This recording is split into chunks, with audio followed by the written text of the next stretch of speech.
In episode 3, Violet decides she wants to become a ghostwriter in pursuit of her goal in trying to understand what it means to say, I love you, because she doesn't know what love really means. So, in episode 3, we see Violet Evergarden go to a training school on how to become an efficient ghostwriter. During her class, she learns about grammar, she learns about writing, and the overall goal of the class is to understand a client's feelings to properly convey what they want to say into a letter. During her class, Violet is introduced to a colleague named Luculia. During a lunch break, Violet once again shows her neglect for other needs, as Luculia clearly points out, and Violet showcases that she has an extremely good memory, remembering all the introductions of all the dolls in the class. Notice how Violet actually does have some very well-defined strengths, such as her really good memory and her excellent sense of grammar. Notice that Violet Evergarden does have some definitive strengths, such as her really good memory. The show rightly never depicts Violet as dumb, because given her circumstances, Violet is actually quite an intelligent woman. It just so happens that she just doesn't know how to socially interact with others properly. In the next scene, Violet is paired up with Luculia to practice writing letters to the other. Whilst Luculia has more of a heartfelt letter, when Violet writes her letter, her teacher tells her off that this letter is not an exceptional one. This letter is far too blunt and straightforward. Violet's letters come across as cold and straight to the point, whereas the letters required of a ghostwriter doll are meant to be more personal and reaching out to the people that they love, whom the letters are intended to be for. And since Violet failed to do that, the teacher describes the letters as not an exceptional letter. This feedback causes Violet to show another trait which people can define as stemming from being autistic.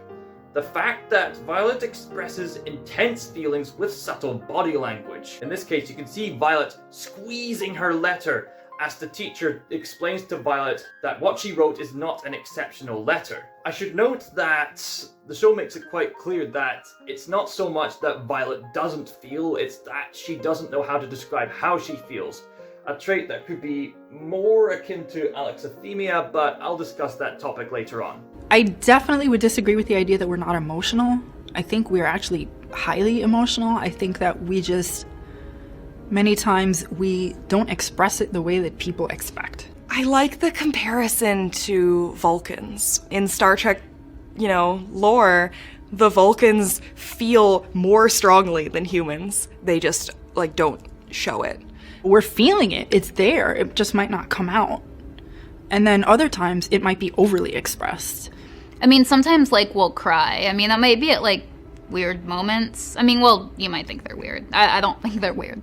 In episode 4, she showcases further signs that could be described as autistic when she is hired to accompany her work colleague Iris for family matters. Violet showcases some traits, such as being straightforward with Iris in conversation. She also doesn't understand Iris's apology on the train. She also corrects Iris's family when Iris lies about her popularity. Violet also struggles when Iris says not to write to someone she doesn't want to invite to a party. And Violet also doesn't understand discretion when told to keep things private. Violet herself clearly states, I can't understand the problem if you don't explain. I could go on and on about analyzing Violet's traits throughout every episode, but that would delve into spoiler territory. I wanted to keep this video restrained to the first few episodes of the show if you haven't already seen it, because I really do recommend it. Now, with all these traits that I've described, you would probably think, well, if these traits are very solid and well-defined, then case solved. She must be autistic, right? Hold your horses. There's a few other factors that could properly describe Violet's condition in a way that could stray away from the conclusion that she's autistic. After all, in the first episode, it's made abundantly clear that Violet and Claudia and others have survived a war, and Violet especially suffers PTSD from previous events that happened in the war. It's made obvious in that way in the first episode when we see a flashback of Violet in a bloodied state witnessing a heavily injured Major Gilbert, a man whom Violet deeply cared for during the war. The show also makes it quite clear that Violet was formerly a child soldier prior to becoming an Auto Memories doll, so much of Violet's traits of being seemingly emotionless are depicted as a result from her state of being at the war. However, if you take time to delve into Violet's backstory, it's indicated that Violet might have already been this way. The show makes it quite clear that Violet was an emotionless killer prior to the events of the story. And as far as the anime is aware, not much is known as to where she originally came from. I hear that the manga delves into more details about that, but there's limited access to that here in the UK. So, why was Violet the way she was? As far as the anime is aware, it may be up to interpretation, but from what I know of the manga, she may have been raised in a very troublesome cult.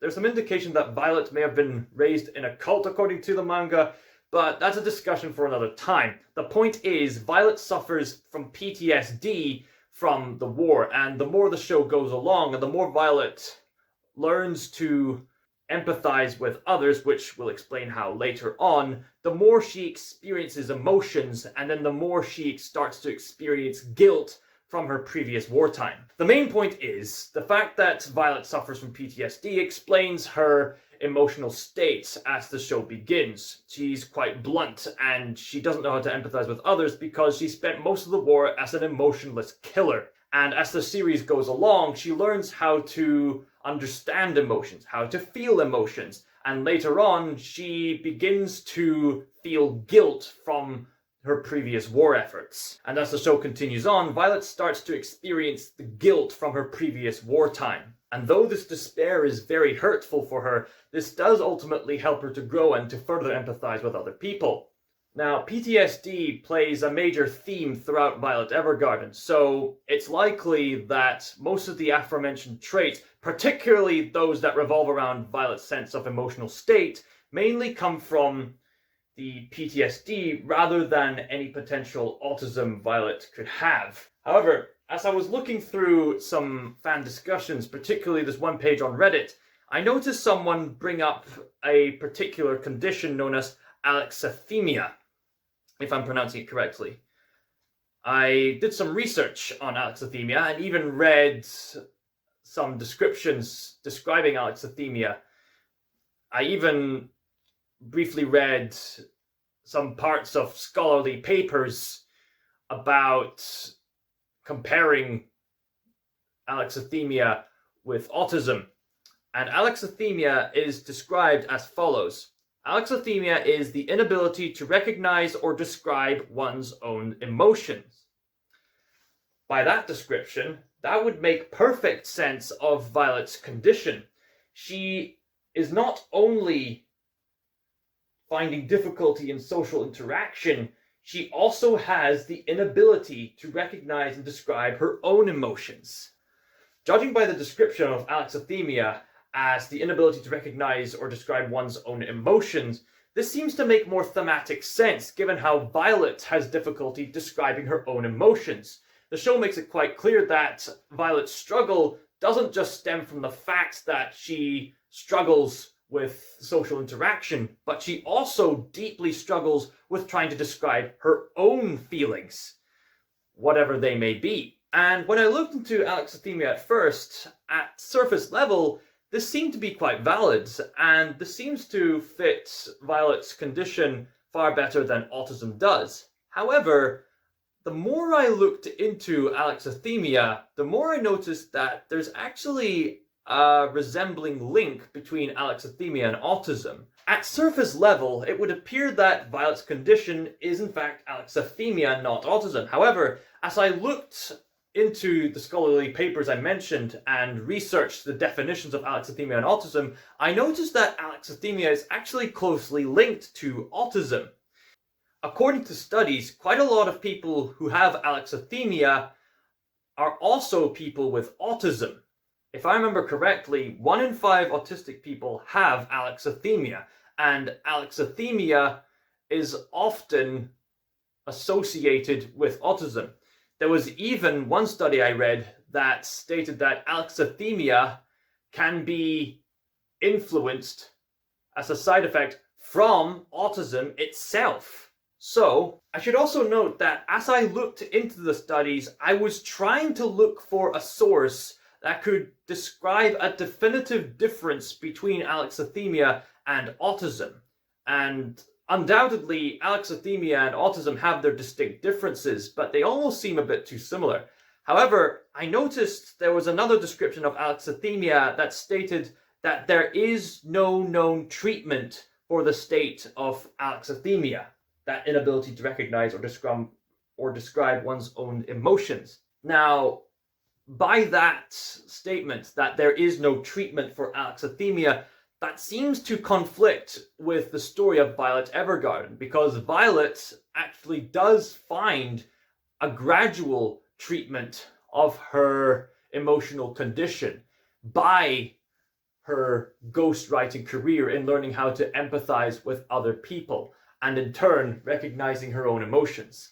So by the statement of alexithymia being an inability to recognize or describe one's own emotions, that may fit Violet at first, but Violet as a character actually does find a treatment in a way through her ghostwriting career, through understanding how to empathize with other people, and in turn learning to understand her own feelings. So by the description of alexithymia, that may fit Violet at first, but as the show goes along, Violet does find a treatment for her emotional state by learning how to empathize with other people, and in turn, learning how to understand her own feelings. So it may be that alexithymia just doesn't fully describe what Violet's going through.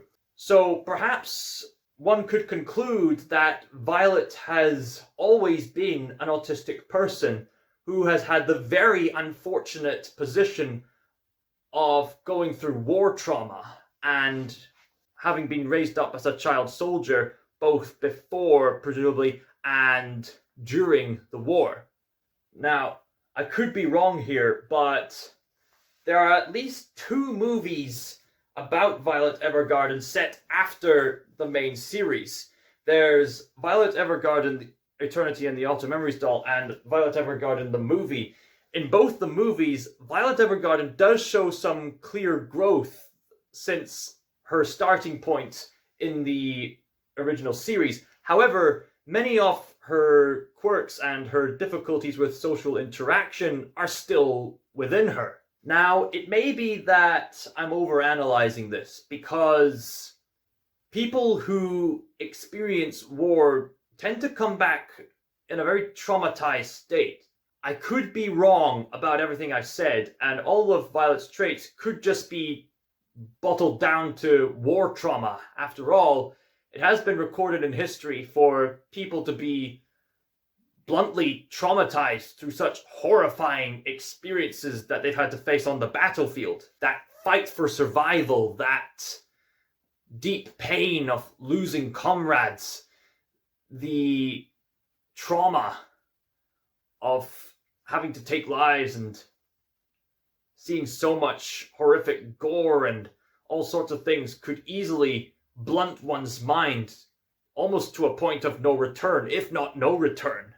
It's in that kind of desperation that people often find themselves in foxholes, where people just really want to be alive, and these innate suppressed truths just burst out.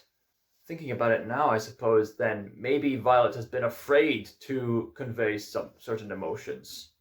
But of course, I think that's a bit of a stretch, because the show makes it clear that she doesn't know how to convey emotions, seeing how she's lived most of her life as a relentless killing machine. A part of me wonders, what if Violet had swapped places with someone like Iris, or some of the other colleagues within the Alter Memories doll household? After all, Claudia Hodgins is one of the few people in the show who can properly relate to what Violet Evergarden has been through, because Claudia fought side by side in the same war as Violet did, and Claudia Hodgins was a close friend to Major Gilbert. The show makes it clear that Claudia has his own trauma to overcome as well, and Claudia has to go through his own experience of overcoming war trauma. And yet Claudia Hodgins was nowhere near as relentless a killer as Violet was. I'm beginning to think whatever Violet was going through before becoming a child soldier, perhaps she was raised in some cult, or she had to survive out in the wilds for some time. Although, what Violet had to go through before, whether it be being raised in a cult or having to survive in the jungle, whatever, I'm beginning to think, if it were someone else in Violet's shoes, would they have shown all the traits that Violet would have had? I suppose that's up for debate. Maybe if it was someone else, maybe they wouldn't be showing the exact same signs as Violet would have. After all, everybody's different in their own way. So, how much Violet's traits boil down to either autism or war trauma or alexithymia is debatable. But here's what I do know. Violet, as her own character, definitely shows signs of experiencing both war trauma and having the traits of autistic people. And yet, I think the show is very empowering for Violet to be an autistic character. And I'll explain why. The show works in both a serialized and episodic matter, and the first 3 episodes are key to understanding, to some degree, Violet's backstory, Violet as a character, and what she will eventually overcome, and how she will grow as a person. In the 3rd episode, when Violet trains at the Auto Memories Doll school, as it were, whilst Violet does write the correct grammar and has very proficient typing skills, she doesn't understand how to convey emotions. However, it's not until she gets to know her colleague Luculia more and about the struggles of her brother, who had survived the war and is also going through similar war trauma that Violet is going through, Violet is able to relate to that struggle.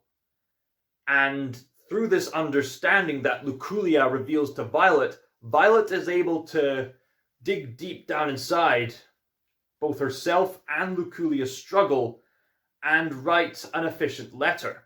Although what Violet writes is still blunt and straightforward, the difference here is that Violet's words are still able to convey the emotions that Luculia wants to convey. However brief and however blunt it may seem, it still works. Through getting to know Luculia, Violet is better able to understand the struggles of Luculia's brother, as her brother too had survived the very same war that Violet had to go through. Violet relates to what her brother has gone through, and Violet is also able to relate to Luculia's sense of separation. And although Violet is still quite blunt and straightforward with her words, the fact that she is able to understand the emotions of Luculia and her brother now gives her the knowledge necessary to write the effective, exceptional letter. Even though the letter itself still has some blunt words, it has the right words to convey what Luculia wanted to say to her brother the whole time. I'm happy that you are alive. Even though that may not be the best letter, even though these words might be a bit blunt and straightforward, it nevertheless delves into the core of the emotions that Luculia wants to convey to her brother. This sense of relatability that Luculia wants to convey to her brother. And because Violet was able to eventually find this sense of relatability, Violet was actually able to do what Auto Memories dolls are actually meant to do. They're meant to translate people's feelings into words in the letters for their clients. And so, Violet's instructor is made aware of this, and she manages to become an official Auto Memories doll, much to Luculia's joy. That is ultimately a very empowering message throughout this entire series, and it's ultimately why, within the story, Violet Evergarden becomes one of the most beloved Auto Memories dolls in her area. It's because of the fact that while she may lack the initial charm and social understanding of most Auto Memories dolls around her, she does have this uncanny ability to interweave more deeply and thoroughly into what her client really wants to convey. The job of an Auto Memories doll is to translate people's real feelings into words. Although Violet's weakness is her struggle with social interaction, her weakness actually encourages Violet to get to know her client more personally. That way, she gets more of a thorough description as to what her clients are experiencing. And because she has been through some similar hardships herself, she too is able to relate to what her clients are going through in some way. Because one of the most reoccurring themes throughout the show is loss in some capacity. And because Violet is able to understand the core emotions of her clients in this way, that is what makes her one of the most effective Auto Memories dolls in her area. It's not because she has the strength of being charming, but because her weakness actually encourages her to get to know her clients more deeply. Violet is ultimately, in a bizarre way, empowered by her weaknesses. This justifies my own motivational thing I'd said to my friend Ronald D. Smith one time, that with great disability comes great ability. Violet may lack the strength of social charisma, but she does have the strength of deep, innate personal understanding. Take note, Hollywood. Scott Meyer signing out.